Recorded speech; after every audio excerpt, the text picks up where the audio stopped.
Hindi magtatagal, malalaman na raw ng publiko kung sino ang pambato sa pagkapangulo ng Partido Liberal sa eleksyon 2016. Pero matagal nang matunog ang pangalan ni DILG Secretary Mar Rojas at ilang beses na ngang tila na dudulas dito ang kaniyang mga kapartido. Balitang hatid ni Teresa Andrada.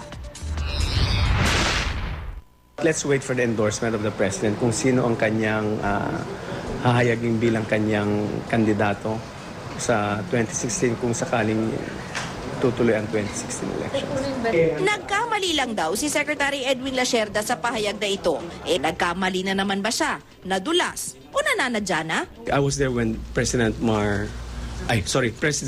Secretary Mar Rojas, when Secretary Mar Rojas said it. At hindi lang si Lacerda. Sa DILG budget hearing sa Kamara, may pabirong pahayag ang kaalyadong kongresista ni Rojas na sinasabing pambato ng Liberal Party sa 2016 presidential elections. May bago na raw ibig sabihin ng Local Poverty Reduction Action Program o LPRAP ng DILG.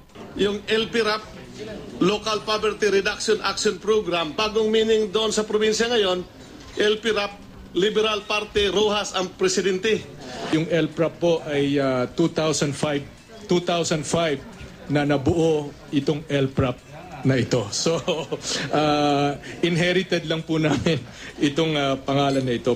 Tila matunog nga ang pagtutulak ng mga taga-liberal na gawing presidential candidate si Rojas sa 2016, kahit pa nagbilin mismo si Pangulong Aquino sa maagang pangangampanya.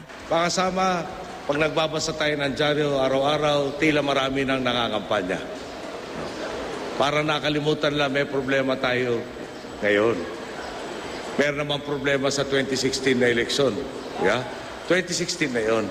Ngayon, tugunan muna natin yung problemang buwabalot sa ating pong sambayanan. Nagpulong ang Liberal Party pero sabi ng mga dumalo, hindi raw pinag-usapan ng 2016 elections. Pero hindi raw magtatagal, malalaman na kung sino ang pambato nila. Sir, paano kayo nagkaroon ng soon na word kung wala na pag-usapan kahapon? Okay na yun. Paano nyo nalaman yung soon kung hindi na pag-usapan kahapon? Because the matter is urgent. Kahit naman si Vice President Jejomar Binay, minsan na ring ipinakilalang next Philippine President. Pero pareho silang nagsabi ni Rojas noon na trabaho raw muna ang inaatupag nila. Teresa Andrada, GMA News.